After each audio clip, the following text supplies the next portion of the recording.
अस्सलाम वालेकुम। Biology 9 chapter number 3 biodiversity lecture number 8। आज के जो हमारा टॉपिक है उसका नेम है 3 किंगडम क्लासिफिकेशन सिस्टम। इससे पहले जो हमारा टॉपिक था उसका नेम था 2 किंगडम क्लासिफिकेशन सिस्टम, जिसमें हमने दुनिया के तमाम जानदारों को 2 बड़े ग्रुप्स में डिवाइड किया था। एक था हमारे पास किंगडम प्लांटी जिसमें हमने प्लांट्स को रखा था, और दूसरा था हमारे पास किंगडम एनिमलिया जिसमें हमने एनिमल्स को रखा था।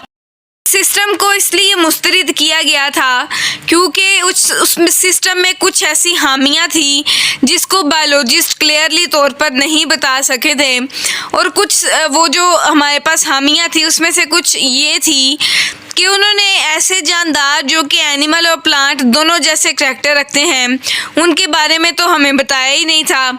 और दूसरा जो हमारे पास ड्रॉबैक था, जो लिमिटेशन थी, वो ये थी कि उन्होंने प्रोकैरियोट्स और यूकैरियोट्स के बारे में डिफरेंस ही नहीं बताया था। अब हमारे पास जो 3 किंगडम क्लासिफिकेशन सिस्टम है इसमें बेसिकली हमारे पास बायोलॉजिस्ट ने वो जो सवाल बच गए थे, जो विड्रा थे हमारे 2 किंगडम क्लासिफिकेशन सिस्टम में, उसको हल करने के लिए, उसके ऑब्जेक्शन को सोल्व करने के लिए हमारे पास एक साइंटिस्ट थे जिनका नेम था अर्नस्ट हैकेल। इन्होंने 1866 में ये सिस्टम मुतारफ़ कराया था 3 किंगडम क्लासिफिकेशन सिस्टम, जिसमें इन्होंने दुनिया के तमाम जानदारों को 3 बड़े ग्रुप्स में डिवाइड किया था। एक था हमारे पास एनिमलिया, दूसरा था प्लांटी, तीसरा था हमारे पास प्रोटिस्टा, जिसमें उन्होंने वो वाले जानदार रखे थे जो कि एनिमल वाले करैक्टर भी रखते हैं और प्लांट वाले करैक्टर भी रखते हैं। हम स्टार्ट कर लेते हैं अपने लेक्चर को। Lecture number 8 3 kingdom classification. In 1866, Ernst Haeckel solved the first objection and proposed a third kingdom, Protista, to accommodate Euglena-like organism। हमारे पास यूग्लिना ऐसा ऑर्गेनिज्म है जो कि ऑटोट्रॉफ भी है और हेट्रोट्रॉफ भी है। तो इन्होंने ऐसे जानदार के लिए जो कि हमारे पास एनिमल वाले करैक्टर भी रखता है और प्लांट वाले करैक्टर भी रखता है, उसके लिए इन्होंने अलग किंगडम को मुतारफ़ कराया, जो क्या था हमारे पास 3 किंगडम क्लासिफिकेशन सिस्टम, जिसमें दुनिया के तमाम जानदारों को 3 बड़े ग्रुप्स में डिवाइड किया गया था। अब हम इनकी क्लासिफिकेशन देखते हैं कि किस किस किंगडम में कौन कौन से ग्रुप में हमने कौन कौन सी स्पीशी रखी है।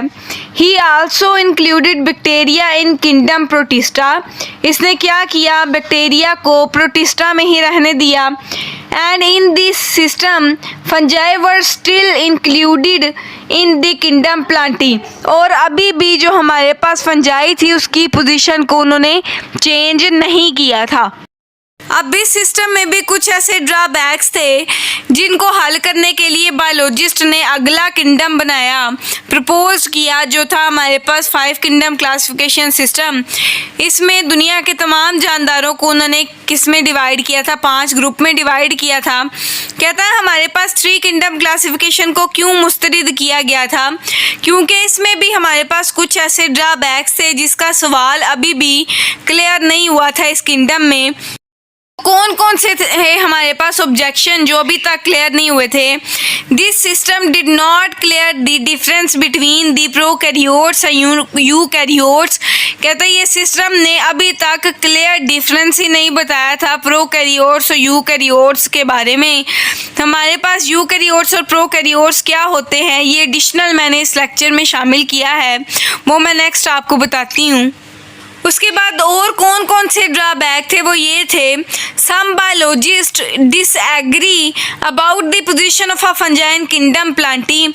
हमारे पास फंजाई की पोजीशन के बारे में जो कि किस किंगडम में थी, प्लांटी में, बायोलॉजिस्ट ने बहुत सा ऑब्जेक्शन क्रिएट किए और वो इस चीज़ से क्या थे, मुतफिक नहीं थे, डिसएग्री थे।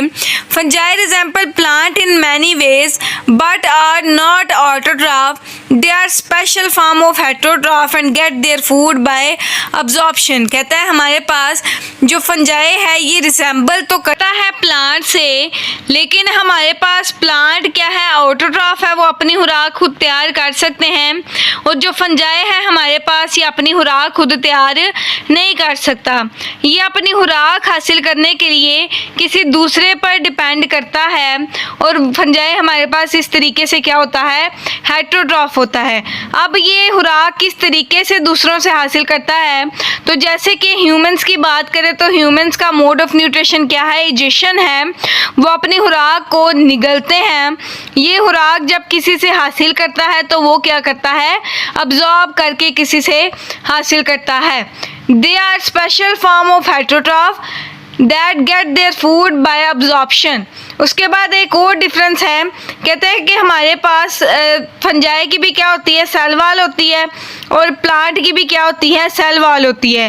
कहता है लेकिन फ़र्क इस बात में आ जाता है कि जो प्लांट की सेल वॉल होती है वो सेलुलोज से मिलकर बनती है, और जो हमारे पास फंजाई की सेल वॉल होती है वो किससे मिलकर बनती है, काइटिन से बनती है।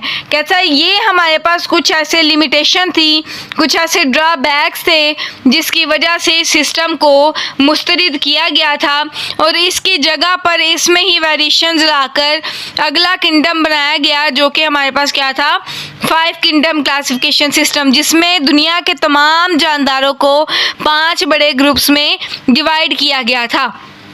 अब हमारे पास नीचे प्रोकैरियोट्स और यूकैरियोट्स का डिफरेंस आ जाता है। ऐसे जानदार जिनके सेल में वाज़ेह तौर पर न्यूक्लियस नहीं पाया जाता, कमी होती है उसकी, वो हमारे पास क्या कहलाते हैं, प्रोकैरियोट्स कहलाते हैं। Main types of cell lack of membrane bound nucleus called prokaryotes, और इसको क्या कहते हैं हम, प्रोकैरियोट्स। और ये इसकी एग्जांपल क्या है, हमारे पास बैक्टीरिया में वाज़ेह तौर पर न्यूक्लियस नहीं पाया जाता। उसके बाद है हमारे पास eukaryotes, the main type of cell define nucleus. कहता है हमारे पास ऐसा ऑर्गेनिज्म जिसके सेल में वाज़ेह तौर पर न्यूक्लियस पाया जाता है उसे हम क्या कहते हैं, यूकैरियोट्स, और वो हमारे पास क्या है, माइटोकॉन्ड्रिया। तो ये था हमारे पास लेक्चर नंबर 8, जिसमें हमने 3 किंगडम क्लासिफिकेशन सिस्टम के बारे में पढ़ा था, जिसमें दुनिया के तमाम जानदारों को 3 बड़े ग्रुप्स में डिवाइड किया गया था।